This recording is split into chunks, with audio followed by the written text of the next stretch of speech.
So కేవలం గురువు ఉపదేశించే సుశబ్దాలని సుసంపన్నం చేసుకుని ఇంద్రియాలకి మస్తిష్కానికి అంతు చిక్కనటువంటి అత్యంత నిగూఢమైన పరమాత్మ యొక్క అస్తిత్వాన్ని ఆవిష్కరించి ఆ పరమాత్మ యొక్క వైభవపేతమైన దివ్య శంకరాభరణాలన్నిటినీ ఒకదాని తర్వాత ఒకటి గుర్తించి ఎలా ఆ శంకరాభరణాలన్నిటినీ క్షుణ్ణమైన అవగాహనలు పొంది ప్రస్తుతం మానవుడిగా తానున్న స్థితికి శిఖరాగ్రం మీద ఉన్న పరమాత్మకి ఏమాత్రం పోలిక పొంతన ఎక్కడ లేశ మాత్రం కూడా కనిపించకపోయినా క్రమేపీ సముద్ర గర్భంలో ఉన్న మానవుడు శిఖరాగ్రంలో ఉన్న పరమాత్మ వీళ్ళిద్దరికి ఎక్కడ పోలిక లేదు, పొంతన లేదు, సారూప్యము లేదు. క్రమేపీ గురువరేణ్యుడు ఉపదేశించిన ఒక్కొక్క సుశబ్దం, ఒక్కొక్క శబ్ద బ్రహ్మం, ఒక్కొక్క శ్లోకం, ఒక్కొక్క వాంగ్మయం మంత్రంగా మారి, మంత్రాత్మకంగా మారి పరమాత్మకి మనకి మధ్య ఉన్న భేదాలన్నిటినీ అభేదాలుగా మలుచుకొని పరమాత్మకి చేరువై ఆ పరమాత్మతో ఐక్యమై, పరమాత్మతో ఏకమై, పరమాత్మగా మారి ఇప్పటిదాకా నేను నేను నేను నేను అనుకుంటున్న నేనుని అన్యంగా దర్శించటం అనే ఒక సర్వోత్కృష్టమైన ఆధ్యాత్మిక ఆమెతలో పాల్పంచుకున్న మీ అందరికీ శుభాభినందనలు. మీ అందరూ ఖచ్చితంగా అభినందనల్ని పొందడానికి అర్హత కలిగిన వారే. ఎక్కడో ఎన్నో వేల సంవత్సరాల క్రితం ఎక్కడో మహర్షుల ఆశ్రమంలో భౌతికమైన పదార్థ రూప జగత్తును పూర్తిగా త్యజించి కాషాయం భరదారులై కందమూల ఫలాల్ని భుజిస్తూ భౌతికమైన సుఖాలని, సౌకర్యాలని, సంతోషాలని, కుటుంబాన్ని, సమాజాన్ని త్యజించి ఒంటరి ఏకాంత జీవితం జీవిస్తూ కాషాయం భరదారులై కందమూల ఫలాలను తింటూ ఎప్పుడో చరిత్రలో అరుదుగా జరిగినవి ఇలాంటి సంఘటనలు. కానీ ఆ అరుదైనది మనకి మళ్ళీ జరగటం, ఆ అరుదైన ఆమెతలో, ఆ అరుదైన ఆధ్యాత్మిక ఆమెతలో మనందరం పాల్పంచుకోవటం నిజంగా అద్భుతం, మహా అద్భుతం. సో మరొకసారి ఇక్కడ జరిగిన ప్రక్రియని నేను చెప్తున్నా. కేవలం గురువరేణ్యుడు ఉపదేశించే ఉపదేశామృతాన్ని, గురువరేణ్యుడు ప్రవచించే ప్రవచనామృతాన్ని, అతడు పెదాల కదలికల నుంచి పుట్టుకొచ్చే శబ్ద తరంగాలని, అతడు ప్రచురించే పద సంపదని, ఉచ్చరించే మంత్రాత్మకమైన సుశోభితమైన సుజ్ఞాన ప్రవచనాన్ని చెవులార విని అందులో నిగూఢంగా గురువు ప్రబోధిస్తున్న తత్వాన్ని గ్రహించి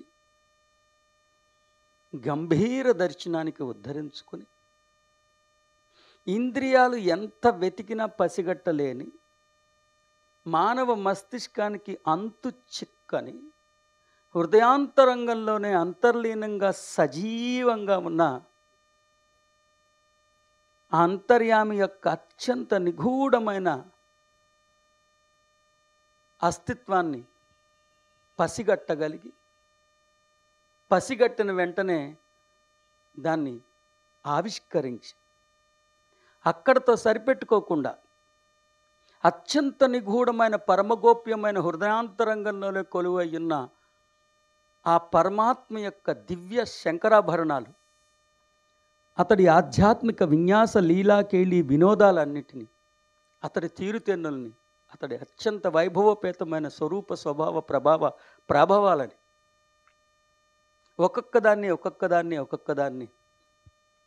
అర్థం చేసుకుని ఎంత ఆలోచించినా అది మానవ మస్తిష్కానికి అంత చిక్కదు. అలాంటి దివ్య సుశోభితమైన శంకరాభరణాలన్నింటినీ అర్థం చేసుకుని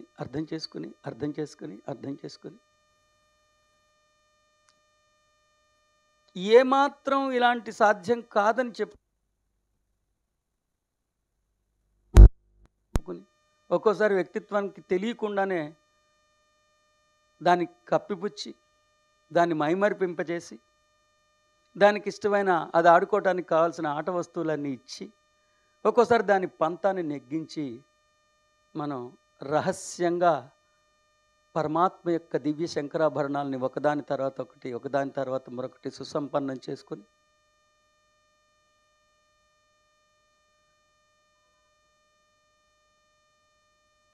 ఆ తర్వాత పరమాత్మ ఉన్నారని, పరమాత్మ యొక్క దివ్య వైభవం ఈ రీతిగా ఉంటుందని, ఇంత సుశోభితంగా ఉంటుందని, ఇంత ముగ్ధ మనోహరంగా ఉంటుందని అర్థం చేసుకుని క్రమేపీ మన మస్తిష్కాన్ని నచ్చ చెప్పుకుని దాని వెనుకున్న అంటే అహేతుకంగా అనిపిస్తుంది అది మనకి ఆరంభంలో.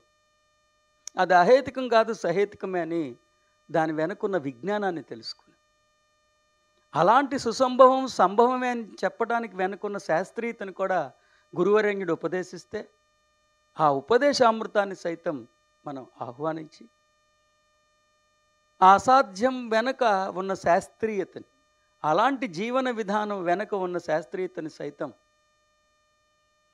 మనం ఆహ్వానించి, ఎలాంటి సందర్భంలో ఆహ్వానించాం?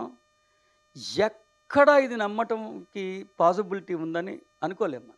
ఇలాంటి భగవంతుడు ఇలాంటి అంతర్లీనంగా, అంతర్నిహితంగా, అంతర్గర్భితంగా విశ్వవ్యాప్తమై అనంతమైన అపరిమితమైన శక్తులన్నీ కలిగి మన హృదయాంతరంగంలోనే ఆ నమో అస్తి, నమస్తే అలాంటి అస్తిత్వం ఒకటి ఉన్నదని, అతడే ఇన్ని వేల సంవత్సరాలుగా మనం అన్వేషిస్తున్న దేవాది దేవుడని, అతడికి అద్భుతమైన దివ్య మహోన్నతమైన శంకరాభరణాలు ఉన్నాయని, ఈ విశ్వాన్ని విరచించింది అతడేనని, ఈ విశ్వంగా కొనసాగడానికి కారణభూతమై ఉన్నవాడు అతడేనని, అతడు అనంతమైన అపరిమితమైన శక్తి సంపన్నుడని, అతడు అనునిత్యం మన మీద అవ్యాజ్యమైన ప్రేమని కురిపిస్తూనే ఉన్నాడని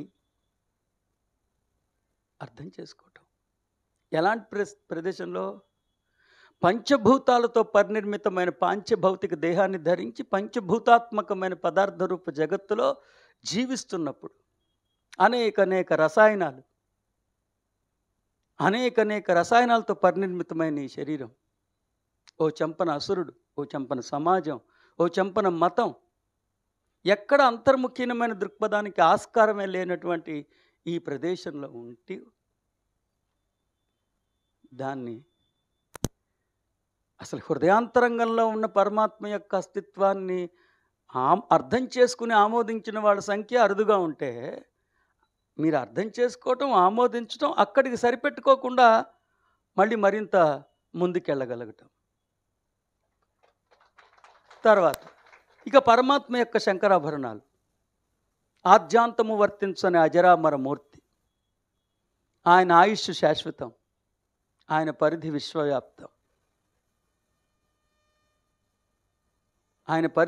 విశ్వవ్యాప్తం, పరుగు గరుడు వేగం. ఆద్యాంతము వర్తించని అజరామర మూర్తి. అలాంటి తండ్రికి అలాంటి శంకరాభరణాలను చెప్పినప్పుడు, అలాంటి శంకరాభరణాలన్నీ ప్రారంభ దశలో అహేతుకంగానే ఉంటాయి. అన్నీ అహేతుకంగానే ఉంటాయి.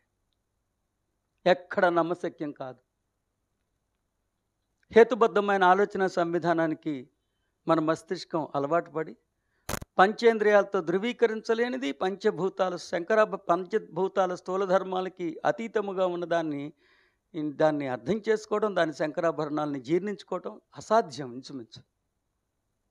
కానీ మీరు అక్కడితో ఆగకుండా ఒక అడుగు ముందుకేసి పంచేంద్రియాలు ధృవీకరించలేని పంచభూతాలకి అలివని కానటువంటి పంచేంద్రియాల సీమలోనే, పంచభూతాల సీమలోనే గుప్తంగా గోప్యంగా సింహాసనాధినేతుడై సార్వభౌమత్వంగా సాగిపోతున్న తండ్రి యొక్క అస్తిత్వాన్ని ఆవిష్కరించి అతడి దివ్యమైన శంకరాభరణాలన్నింటినీ ఒక్కొక్కదాన్ని అర్థం చేసుకుంటూ వత్సరాలు గడిచిపోయిన అలసట తీరలా మీకు వత్సరాలు గడిచిపోయాయి. చిన్నపిల్లలుగా వచ్చి పెద్దోళ్ళు అయిన వాళ్ళు ఉన్నారు, చిన్నపిల్లలుగా వచ్చి చిన్నపిల్లల్ని ఎత్తుకుంటున్న వాళ్ళు ఉన్నారు, పసిపిల్లలుగా వచ్చి పసిపిల్లల్ని ఎత్తుకున్న వాళ్ళని చూస్తున్నా, అమ్మలుగా వచ్చి అమ్మమ్మలుగా మారిన వాళ్ళు ఉన్నారు, అమ్మాయిలుగా వచ్చి అమ్మలుగా మారిన వాళ్ళు ఉన్నారు. కానీ ఎన్ని కుట్రలు, ఎన్ని ద్రోహాలు, ఎన్ని భయంకరమైన సంఘటనలు జరిగినా అచంచలమైన విశ్వాసంతో మీ లక్ష్యం దిశగానే మీ గురి సాగుతూ ఈ లోపల ఆర్థికమైన సంక్షోభాలు, ఆరోగ్యపరమైన సంక్షోభాలు, కుటుంబంలో కలతలు, ఎన్ని ఎదురీతలు, భౌతికమైన విజయాలు, ఘోర పరాజయాలు, ఎక్కడ దేనికి దడవకుండా, ఎక్కడ చలించకుండా, ఎలా అయితే అర్జునుడి గురి ఆ చేప కన్ను మీదే ఉన్నట్లుగా మీ లక్ష్యం ధారణ సుజ్ఞానం మీదే ఉంచుకుని అలాంటి శంకరాభరణాలన్నింటినీ ఆమోదించి పని అక్కడికి ఆగిపోయారా? ఎవరు నేర్చుకుంటున్నారు? సముద్ర గర్భంలో ఉన్న మానవుడు. ఎవరి గురించి నేర్చుకుంటున్నారు? శిఖరాగ్రంలో ఉన్న దేవుడు. ఇతడి తీరుతెన్నులకి, ఇతడి వ్యవహార శైలికి, ఇతడి ఆలోచన సంవిధానానికి, ఇతడి జీవన విధానానికి పినాకిల్ స్టేజ్లో ఉన్న అతని శిఖరాగ్రహానికి సంబంధం లేదు. ఎన్ని వ్యత్యాసాలు, ఎన్ని వైరూప్యాలు. కానీ ఆ వైరూప్యాలన్నిటినీ ఒకదాని తర్వాత ఒకటి ముండనం చేసుకుని చివరికి ఆ పరమాత్మకి అత్యంత సమీపంలో వెళ్ళి అక్కడితో సరిపెట్టుకోకుండా గర్భగుడిలో ప్రవేశించి అక్కడితో కూడా సరిపెట్టుకోకుండా వైరూప్యాలన్నీ దూరం చేసుకుని ఆ పరమాత్మతో ఏకమై ఐక్యమై, ఆశ్చర్యం ఏంటంటే తర్వాత పరమాత్మగా మీరు మారిపోయి అప్పటిదాకా నేను అనుకుంటున్నవాడు మీకు అపరిచితుడైపోయాడు, ఇతడు అన్యమైపోయాడు. అప్పటిదాకా పరమాత్మ అపరిచితుడైన పరమాత్మగా మీరు మారిపోవటం ఏంటి? మీకు పరిచయం ఉన్న నేను మీరు పుట్టి పెరిగి పలానా అమ్మ నాన్న పేర్లు పెట్టి పలానా ఒంటి మీద ఎన్ని పుట్టుమచ్చలు ఉన్నాయో, ఎన్ని అప్పులు ఉన్నాయో, ఎన్ని జబ్బులు ఉన్నాయో, ఎంత సుపరిచయం ఉన్న ఇతడేమో మీకు అన్యమైపోయాడా? ఇతడు అపరిచితుడు అయిపోయాడా? ఇతడు బంధువు అయ్యాడా? కాస్త నాకు పరిచయం ఉందంటున్నారా మిమ్మల్ని మీరు? నాకు బాగా పరిచయమే అనే స్టేజ్కి వెళ్ళారు. ఇది మాంసం మానేశారంటే మానలా, ఏమన్నా కాషాయం భర్ధరులయ్యారంటే మానలా. ఈ సర్వోత్కృష్టమైన స్థితికి ఉద్ధరించడానికి మీరు చేసిన త్యాగం అనేది ఏమీ లేదు. Even you have not even sacrificed iota. Without even sacrificing an iota you are able to accomplish it. మీ వంతు మీరేం చేశారు? ఆ గురువరణ్యుడు ఉపదేశించిన సుశబ్ద మంత్రాలని చకోరి పక్షి ఎదురు చూస్తున్నట్లుగా ఒక్కొక్క శబ్దాన్ని అలా పట్టుకుని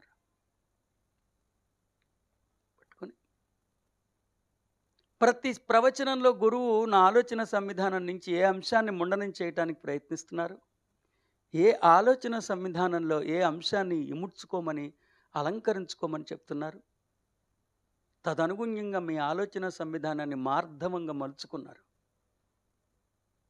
కేవలం సుశబ్ద శంకరాభరణ శ్రవణం ద్వారానే, సుజ్ఞాన సంకీర్తనల శ్రవణం ద్వారానే, సుజ్ఞాన సంకీర్తనల జరిని శ్రవణం చేయటం వల్లనే,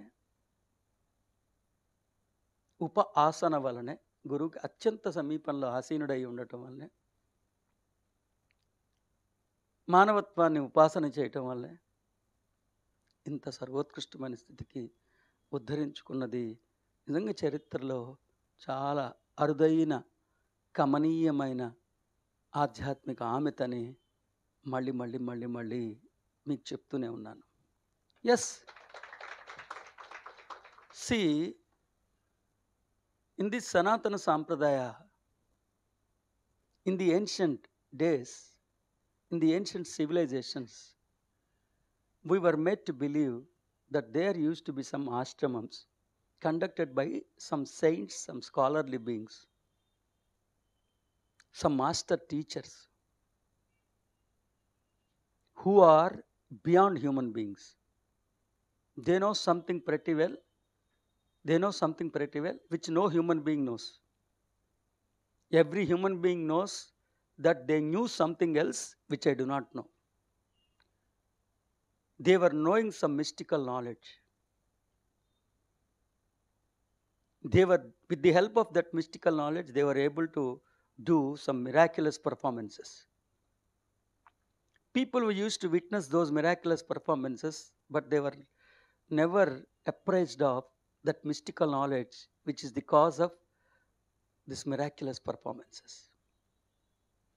Those saints, those grandest master teachers, they used to select a rarest of the rarest entities who are specifically entitled to seek this knowledge.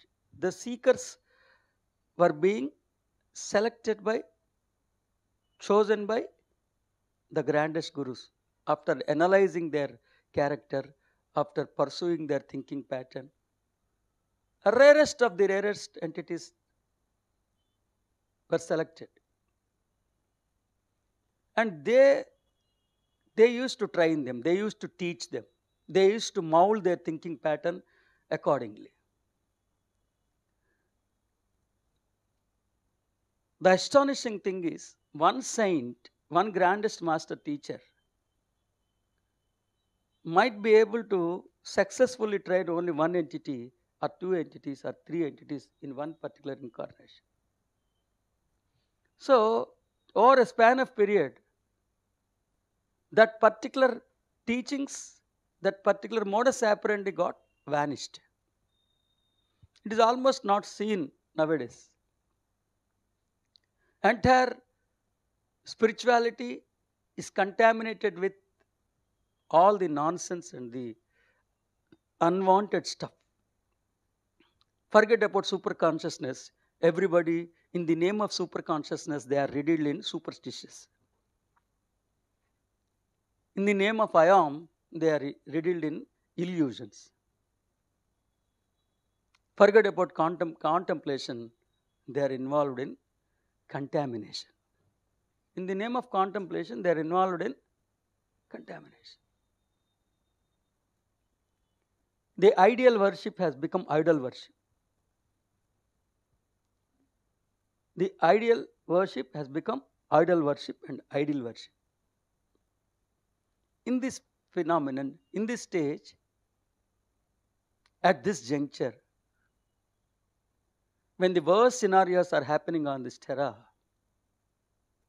you are the ones who are preferred for that modus operandi where you need to do nothing but to pay the highest attention, which is called as Shraddha. Shraddha towards Guru. Shraddha towards the teachings taught by the Guru.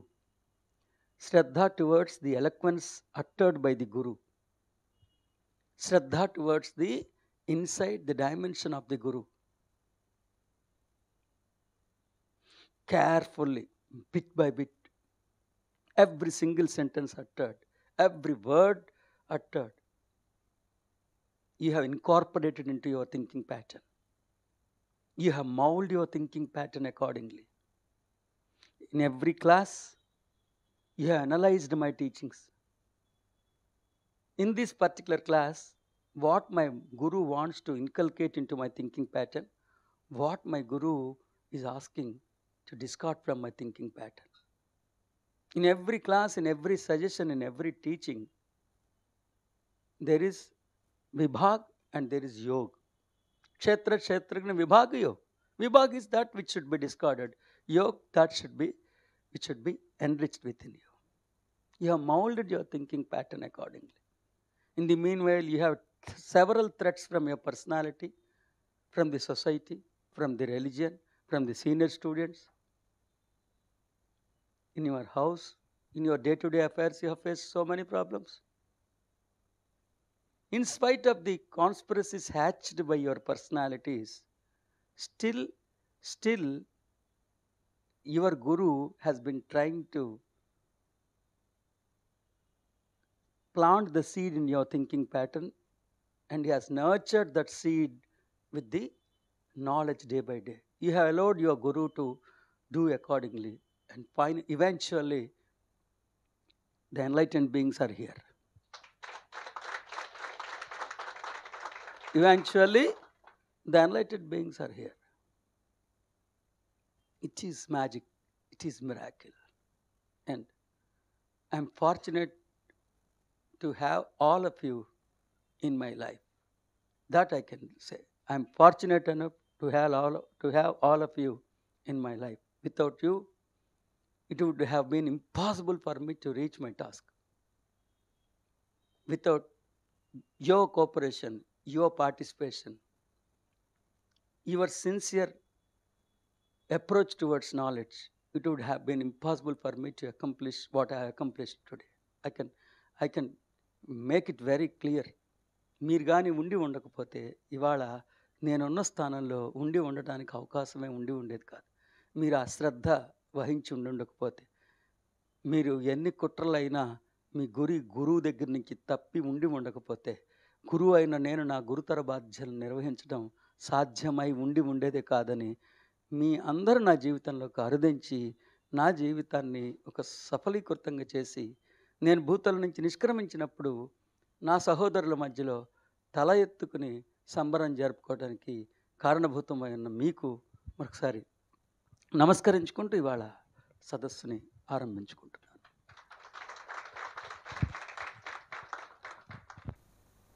మీరు ఒక్కటి మాత్రం గుర్తుపెట్టుకోండి, ఏది ఉపదేశించినా అది మాండూక్యోపనిషత్త, భగవద్గీత, ప్రత్యక్షంగా ఉపదేశిస్తున్న ఉపదేశామృతాల, కేనోపనిషత్త, బ్రహ్మసూత్రాల, అవి ఏవైనా సరే నేను ఉపదేశిస్తున్నప్పుడు అవేవైనా సరే నేను ఉపదేశిస్తున్నప్పుడు నా దార్శనికతను మీరు నేర్చుకున్నారని అనుకోండి, దానికి సిద్ధమైతేనే రండి. దాన్ని అనువదించను నేను, దానికి అనువదించగల మీరు గూగుల్లో కొడితే దాని తెలుగు వచ్చేస్తుంది. దాన్ని ప్రత్యేకించి వాడు అనువదించాల్సిన అవసరం లేదు. అనువాదం చేసే కన్నా గూగుల్ అనువాదం బాగానే ఉంటుంది, ఇంకా బెటర్గా ఉంటుంది, మిస్టేక్స్ ఉండకుండా ఉంటుంది. కానీ నేనేం అనువదించను, నేను నా దృక్కోణంలోంచి దర్శించి నేను దర్శించిన దర్శనాన్ని మీకు మీ చేత దర్శింపజేస్తున్నాను. అంతేకాని ఆయన చెప్పిన దాన్ని అనువాదకుండా కాదు. నేను మాండూక్యోపనిషత్తు చెప్పని, శ్రీ ద్వారా వచ్చి రామ్తా చెప్పని, లేకపోతే జేజీనైట్ ద్వారా వచ్చి రామ్తా గారు చెప్పని నా దర్శనమే మీరు నేర్చుకుంటున్నారు. కాబట్టి నా దర్శనం ఇతడి దర్శనం నాకెందుకు అనుకున్న వాళ్ళు రాకూడదు నా దగ్గరికి, అది నాకే వర్తించదు. ఏ గురువు అయినా ఉపదేశించినప్పుడు ఒక్క భగవద్గీత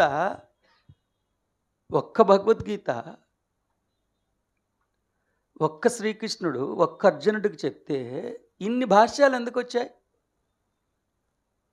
సంస్కృతంలో నిఘంటువులో ఒక పదానికి అదే అర్థం ఉంటుందిగా, మరి ఎందుకు ఇన్ని భాష్యాలు వచ్చాయి? మరి అన్ని భాష్యాలతో విభేదించి మళ్ళీ ఆది గురువు అయిన శంకరాచార్యుల వారు భగవద్గీతకి శంకర భాష్యం ఎందుకు చెప్పారు? మళ్ళీ బ్రహ్మసూత్రాలకి శంకర భాష్యం ఎందుకు చెప్పారు? 10 ఉపనిషత్తులకి ఎందుకు భాష్యం చెప్పారు?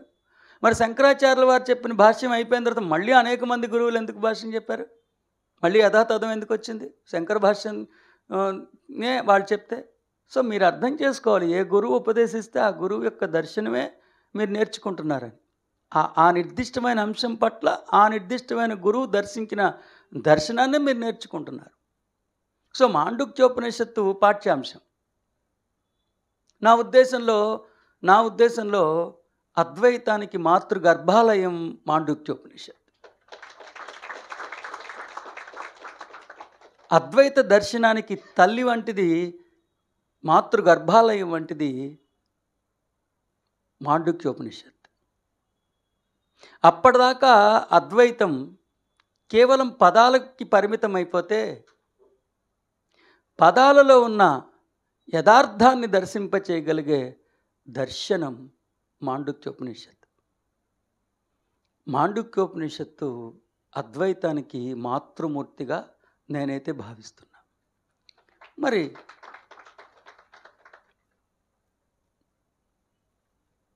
మాండుక్యోపనిషత్ శీర్షిక చాలా ఆశ్చర్యంగా ఉంటుంది. నేను నమ్ముతున్న సిద్ధాంతం ప్రకారం ఎప్పుడు ఒక అంశం యొక్క శీర్షిక ఆ అంశంలో ఉపదేశించబడుతున్న జ్ఞానానికి ప్రతినిధిగా ఉండాలి, ప్రాతినిధ్యం వహించాలి. నేనైతే అదే నమ్ముతున్నా. ఒక అంశం యొక్క శీర్షిక ఆ శీర్షికలో ఉపదేశించబడుతున్న జ్ఞానానికి ప్రతినిధిగా ఉండాలి, ప్రాతినిధ్యం వహించాలి. మరి మాండుక్యోపనిషత్తు అనే శీర్షిక ఈ ఉపనిషత్తులో మనం నేర్చుకునే జ్ఞానానికి ప్రాతినిధ్యం వహిస్తుంది కదా, ప్రతినిధిగా ఉండాలి కదా అని సాధకులు యోచించాలి.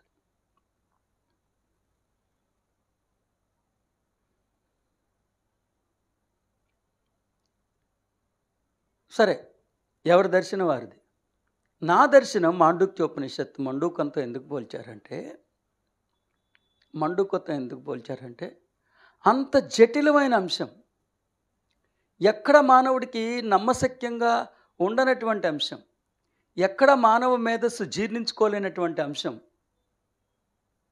అంత జటిలమైన అంశాన్ని సరళంగా సులభంగా అర్థమయ్యే రీతిలో చెప్పడానికి ఆ మహర్షి ఆ ఉదాహరణ తీసుకున్నారు. ఆ ఉదాహరణని ఎక్కడ శ్లోకంలో ఇమర్చల, 12 శ్లోకాల్లో ఎక్కడ దానికి సంబంధించిన అంశం కానరాదు. 13వ శ్లోకం అదనంగా అడిగితే 12 శ్లోకాలు కాదు మాండుక్యోపనిషత్తు, 13 శ్లోకాలు. ఆ 13వ శ్లోకమే, ఆ మొట్టమొదటి శ్లోకమే మాండుక్యోపనిషత్తు. ఆ శీర్షిక ఒక శ్లోకం. సదస్సులారా, మాండుక్యోపనిషత్తు 12 శ్లోకాల సంపుటిగా మనందరికీ అందుబాటులోకి వచ్చింది. కానీ నా దర్శనం ప్రకారం 13 శ్లోకాల సంపుటి, తొలి శ్లోకమే మాండుక్యోపనిషత్ అనేది నేను అనుకుంటున్నా. ఎందుకంటే అది కూడా ఒక ఉపదేశమే. ఎప్పుడు శీర్షిక ఆ ఉపనిషత్తులో ఉపదేశించే జ్ఞానానికి ప్రాతినిధ్యం వహించాలని చెప్పుకున్నాం కదా.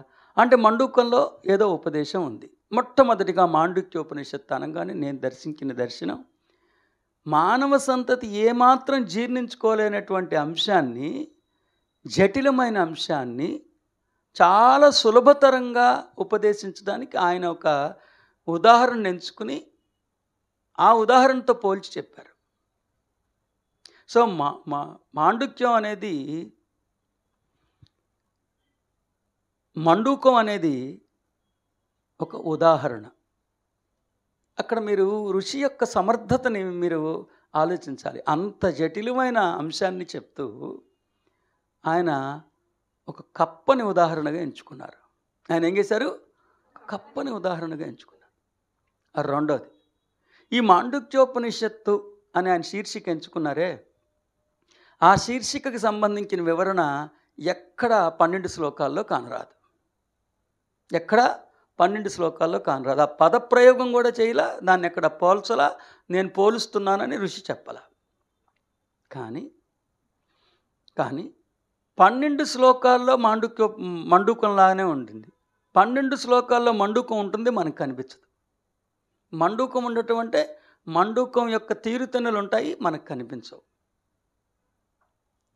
సో మొట్టమొదటిగా మాండుక్యోపనిషత్తు అనే శీర్షికలోని అంతరార్థాన్ని గ్రహించే ప్రయత్నం గావిద్దాం. చాలా జంతుజాలానికి, స్పెసిఫికల్‌గా కొన్ని జంతుజాలాలకి, మరి ముఖ్యంగా మండూకానికి ఒక ప్రత్యేకమైన జీవ లక్షణం ఉంటుంది. అది ఒక నిర్దిష్టమైన కాలంలో, ఋతువులో నిర్జీవంగా పడి ఉంటుంది. ఎంత నిర్జీవంగా అంటే అంత నిర్జీవంగా పడి ఉంటుంది. ఒక రాయిలాగా. దీంట్లో ప్రాణం ఉందా అనేది సందేహంగానే ఉంటుంది. ప్రాణం లేదేమో అనిపిస్తుంది.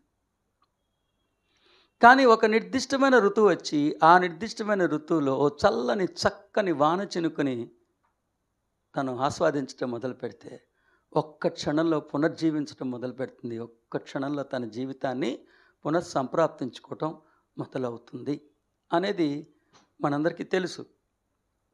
దానికిను దీనికి సంబంధం ఏంటయ్యా? దానికిని దీనికి సంబంధం ఏంటయ్యా అంటే వినండి. మానవుడు ఎక్కడి నుంచి వచ్చాడో, ఎందుకు వచ్చాడో, ఎందుకు జీవిస్తున్నాడో, అతడి జీవితానికి పరమలక్ష్యం ఏంటో, పరమార్థం ఏంటో, పుడుతున్నాడు, పెరుగుతున్నాడు, ఎగబడుతున్నాడు, యుద్ధం చేస్తున్నాడు, సాగుతున్నాడు, కడుపు నింపుకుంటున్నాడు, కడుపు నింపుకోక కొంత ధనం మిగిలితే దాన్ని సంపదల కింద, ఐశ్వర్యం కింద మార్చుకుంటున్నాడు, దాని విలువని సున్నాలతో అంచనా వేసుకుని మురిసిపోతున్నాడు. మురిగిపోతున్నాడు. మురిగిపోయి ముగిసిపోతున్నాడు. ముగిసిపోయినాడు ఆగాడా? ఈ మురుగుని తీసుకెళ్ళి ఆ మురుగుని క్షాళన చేసుకోవడానికి మరలి మానవుడిగా జన్మిస్తూనే ఉన్నాడు. ఈ మురిగిపోవటం, ముగిసిపోవటం, మురిగిపోయిన దాన్ని క్షాళన చేసుకోవడానికి మళ్ళీ మనిషిగా మరలు రావటం జన్మల విషవలయం కొనసాగుతూనే ఉన్నది. ఎన్ని ప్రయత్నాలు చేశాడో పాపం, ఎక్కడ అతడి సహజత్వం గుర్తు రావట్లా. తానెవరన్న విషయం అతనికి ఎక్కడ ఏ కోశాన్నా గుర్తు రావట్లే. కాకపోతే ఎంతున్నా అన్రెస్ట్గా ఉంటాం.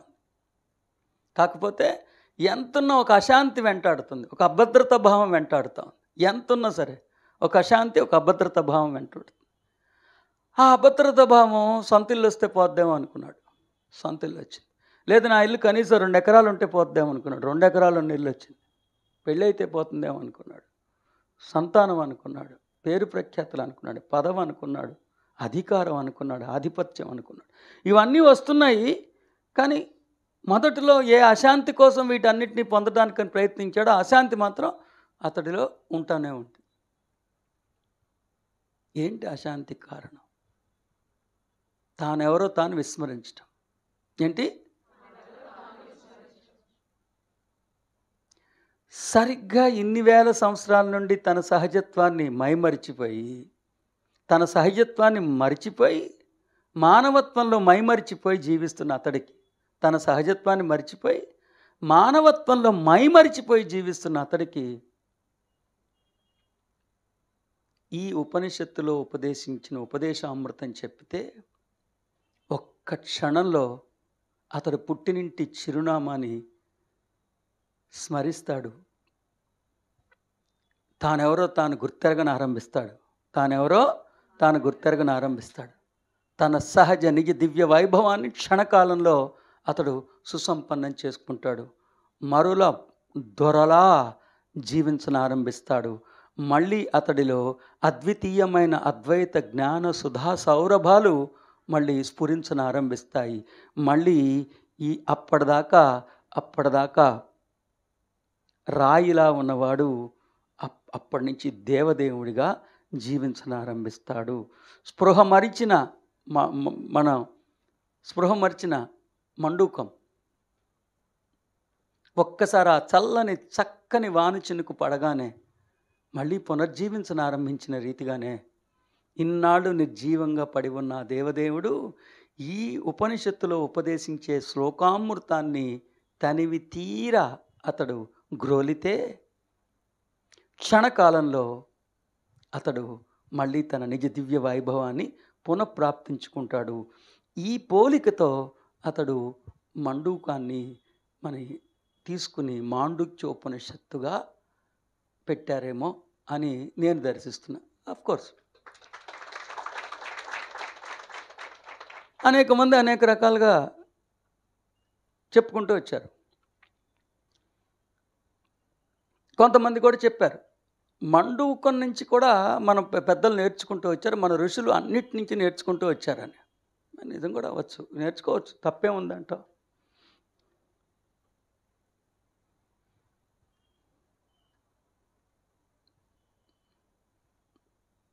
కానీ నేను మాత్రం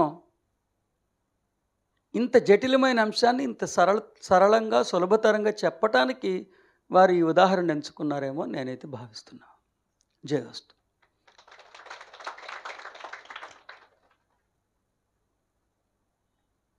సరే, ఈ క్షణంలో అంటే నేను చెప్పేటప్పుడు ఎందుకు అన్నిసార్లు చెప్తాను, అంత వివరంగా చెప్తానంటే నాకు ఆశ అన్నమాట. ఎవరో ఒకళ్ళు, మీలో ఎవరో ఒక్కళ్ళైనా సరే ఒక మెషిన్ లాగా కాకుండా, యాదృచ్ఛికంగా కాకుండా ఉపదేశించే సారాంశం ఏంటో చాలా ఏకలవ్యుల్లా ఏకాగ్రతతో గ్రహించి ఏదో ఒకరోజు చక్కగా పొద్దున్న 3 గంటలకు లేచిపోయి 3 నుంచి 4 గంటల దాకా చెత్త యూట్యూబ్లో చెత్త చూడాలి. ఎందుకంటే నిద్ర లేచి అలా వచ్చి కూర్చుంటే నిద్రపోతారని భయం నాకు. 3 నుంచి 4 గంటల దాకా యూట్యూబ్లో చెత్త చూసి 4:45కు బ్రష్ చేసి స్నానం చేసి 4:30కి చక్కటి కంఫర్టబుల్గా ఉన్న డ్రెస్లో కూర్చుని అక్కడ సెల్ గిల్ స్విచ్ ఆఫ్ చేసేసి ఇలా ఒక్కసారి కూర్చుని మాండూక్యోపనిషత్ అని ఒక ప్రకటన చేయంగానే ఒకదాని తర్వాత మరొకటి, మరొక దాని తర్వాత మరొకటి, ఒక క్రమ పద్ధతిలో ఈ అంశాలన్నిటినీ అకృతంగానే మీరు ధారణ చేస్తారేమో, మీ ధోరణి మారిపోతుందేమో, మీ ఐశ్వర్యం కదా ఇది. అలా ఒక అంశం తర్వాత మరొక అంశం అకృతంగానే మీ కళ్ళెదురుగుండా ప్రత్యక్షం అవ్వాలన్న తీయందనాల తలంపుతోనే నేను ప్రతిదీ క్షుణ్ణమైన అవగాహనలు మీకు అందివ్వటం జరుగుతుంది. నాకైతే అలా ఉంటుంది. సో మాండూక్యోపనిషత్ అన్న శీర్షిక మీరు మళ్ళీ ఒకసారి పునర్స్మరించినప్పుడు మీ మదిలో స్ఫురించాల్సిన భావుకత, ఇన్ని వేల సంవత్సరాల నుంచి దేవదేవుడు అతి సాధారణమైన మానవుడిగా జీవిస్తూ వచ్చాడు. అతడు పుట్టినింటి స్ఫురణని పూర్తిగా కోల్పోయాడు. తన చిరునామాని మరిచిపోయి మానవత్వంలో మైమరిచి జీవిస్తున్నాడు. కానీ ఈ ఉపనిషత్తులో ఉపదేశించబడే ఉపదేశామృతాన్ని ఒక్కసారి అతడు చెవులారా శ్రవణం చేస్తే ఆ అమృతాన్ని బిందువు గ్రోలితే ఒక్క క్షణంలో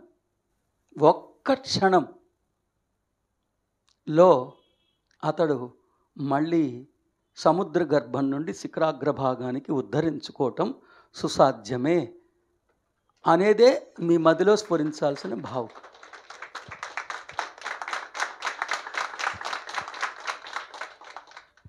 ఆ మహర్షి ఎవరో, వారి గురించి వివరణ పూర్తిగా లేకపోయినా ఆ వివరణ వచ్చేదాకా ఎదురు చూద్దాం. కానీ ఏం ఉపదేశాన్ని ఉపదేశించావయ్యా, ఎంత అవ్యాజ్యమైన ప్రేమ మా మీద కురిపించావయ్యా. ఆ విద్వత్తు యొక్క విరులు ఎంత విశేషంగా ఉన్నాయా.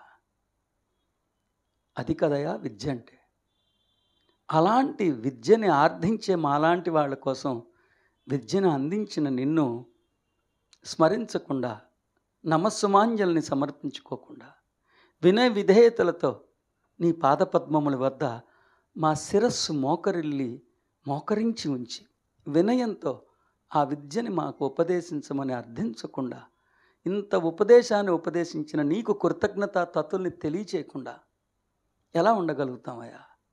నువ్వు ఎవరివైనా, ఎందుకంటే నువ్వెవరో తెలియకుండా నేను ప్రేమించడంలో విశేషం ఉంది. నేను నా గురువుని అలాగే ఎంచుకుని అలాగే ప్రేమించాను. నాకు జ్ఞానమే గురువు అయ్యారు. జ్ఞానాన్ని గురువుగా ఎంచుకుంటే ఆ జ్ఞానం చెప్పిన గురువు నాకు అందుబాటులోకి వచ్చారు. నిజంగా పాత సినిమాలో మీనా కుమారి సినిమా అంటే చాలా పాత, పాకీజా అనుకుంటా. అమ్మాయి రైల్లో వెళ్తూ ఉంటుంది, జస్ట్ భలే అందంగా ఉంటుంది అమ్మాయి. చూస్తాడు అతను, ఒక లెటర్ పెట్టి వెళ్ళిపోతాడు, చిన్న లెటర్ పెట్టి వెళ్తాడు, అదే పిక్చర్. తర్వాత ఆ అమ్మాయి ఆ లెటర్ ఉన్నోడే అతనికి మళ్ళీ పట్టుకుంటుంది అమ్మాయికి. అలాగే జరిగింది. జ్ఞానం ఒక చిన్న లెటరు, ఆ లెటర్లో ప్రేమలో పడ్డాను నేను. ఆ లెటర్ రాసిన ఆయనే ఆ ప్రేమను చూసి నాకు అందుబాటులోకి వచ్చాడు. మనకిను ఆ మాండుక్యోపనిషత్తు ఉపదేశించిన మహనీయుడికి అదే అతడు మనకు అందించిన విద్వత్ లేఖ, ఆ ప్రేమ లేఖ మనకి కలుపుతుందేమో చూద్దాం. కాకపోతే ఆ ప్రేమ లేఖలతో మనం ప్రేమలో పడ్డాం అనేది మాత్రం ఖచ్చితంగా చెప్పగలం. సరే, మనకు ఒక ఆనవాయితీ ఉంది. ప్రతి ఉపనిషత్తుకి ఒక శాంతి మంత్రం కూడా ఉంటుంది. ఇప్పటిదాకా మాండుక్యోపనిషత్తు ఉపదేశించిన మహనీయులందరికీ ఎవరి వంతు వారు సాయం చేశారు. వారందరికీ నమస్కరించుకుంటూ, ముఖ్యంగా ఇటీవల కాలంలో గరికపాటి వారు చెప్పారు, ప్రత్యేకమైన నమస్సుమాంజలిని వారికి అర్పించుకుంటూ, వారికి కృతజ్ఞతాతత్తుల్ని తెలియజేసుకుంటూ, ఇంతకుముందు అనేక మంది గురువరేణ్యులు, సుందర చైతన్యానంద వారు అనేక మంది భాష్యాలు చెప్పారు. కానీ మొదటగానే చెప్తున్నా, నేను ఉపదేశించే భాష్యం వారు ఉపదేశించే భాష్యంతో సారూప్యం ఉంటే సమ్మతించండి. వైరూప్యం ఉంటే ఆ వైరూప్యం ఏంటో, ఎందుకు వారితో డిఫర్ అవుతున్నానో, నా భాష్యం ఎందుకు యథార్థమో, దాని వెనక ఉన్న శాస్త్రీయత ఏంటో విని అప్పుడు ఒక నిర్ణయానికి వచ్చి, నేను ప్రతిపాదిస్తున్న ఈ భాష్యాన్ని మీరు సమ్మతించి సన్మానించవచ్చు, తిప్పికొట్టి తిరస్కరించవచ్చు. కానీ సత్కరించి సన్మానించిన, ఆమోదించిన, తిరస్కరించిన, మొదటిగా నా శాస్త్రీయత, నేను దర్శించిన దర్శనం వెనకున్న సైంటిఫిక్ రీజనింగ్ చూసిన తర్వాతే మీరు ఒక నిర్ణయానికి రమ్మని సాధకులకి, సదస్సులకి వినయపూర్వకంగా నేను విన్నవించుకుంటున్నాను. జయోస్తు.